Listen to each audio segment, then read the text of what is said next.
Kidnapping children is not what great nations do. We in America are misinformed. Reality shows have warped our idea of what a hero is, or what the truth is.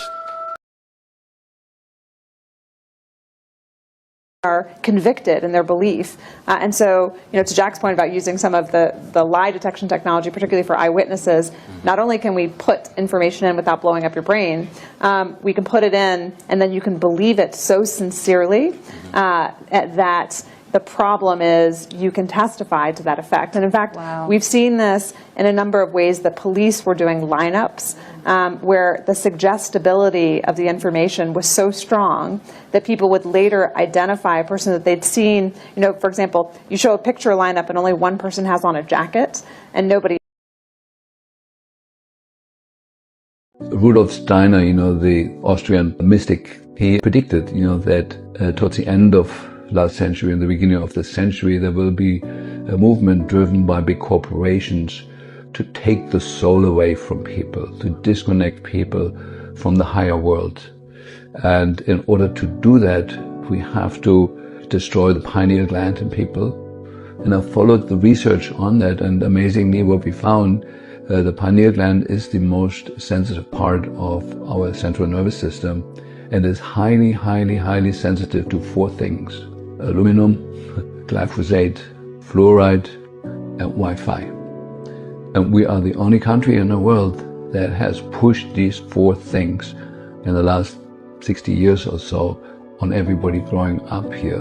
There must have been an ultra-intelligent group of scientists who have designed this protocol to fluoridate the drinking water, to put nanonized aluminum in the air, to put glyphosate in the food, and then activate it, spark it with the right frequencies. It took me 20 years to figure out the perfect storm that is created there. And it's either a coincidence or it's orchestrated by a very, very intelligent group of destructive minds, or that there's some higher fields of consciousness that can be both tuned into the light and to life affirmative action and can be absolutely destructive. People that come under the influence of something absolutely dark and destructive. Enough scientists and politicians have come under the influence of those higher fields and are acting according to it, actually not knowing on a human level why they're doing what they're doing. Politicians in the White House and other countries are conspiring with that. Their brains have come under the influence of some larger, higher field. They cannot be human in nature, because the human nature is always life affirmative and loving and wanting to live and make the biosphere more friendly to life. Here, look, I'm 30 years old. Not one of my friends has children. 0. No one. No one's having kids. Do you know how hard you need to abuse a mammal to make them not have children? Look, GDP goes up.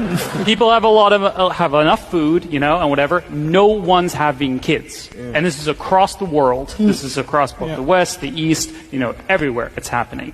So why do I not have kids? And the answer to that is I don't really know. This is the weird thing. So there's a thing that happens, especially with even younger than me. Like the kids are 18 today. There's a huge problem where they don't dance. No one dances. They go to clubs and they don't dance. Yeah. Why is this? Because you get recorded. Yeah. If you're an 18-year-old kid, you go to a club, you get recorded. If you approach a girl and you mess it up, you get recorded. Everything is the panopticon now. Yeah. So if you had to ask me why, my answer is technology. My answer is social media. My answer is AI. My answer is algorithms. Right. I think there's a deep thing where we as a society have not dealt with the fact that we have to steward technology responsibly. We have treated technology as a Wild West. Absolutely. Just everyone can do whatever they want.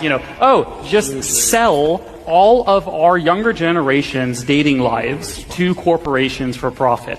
And who pays the cost for this? Who has liability? For every person who doesn't find the love of their life because the whole dating market is fucked up, who pays for this? No one. There is no responsibility. So research shows that fertility it's several things. It is technology. It's also the economy, so it's a lot more expensive. To some extent, it's also women getting more into education, which is a good thing. It's also pollution. So sperm counts have dropped 50%. They have halved over the past few decades, and we think it's because of industrial pollution. So all of this goes back to the economic system. That's why we keep creating these dopamine loops in our technology. Instead of connecting one another, you can get a lot more by making the suggestion of connection, and then people keep coming back. Simulacrum is a lot more profitable. You be the judge. If you're awake, you already feel what's right. Support the movement.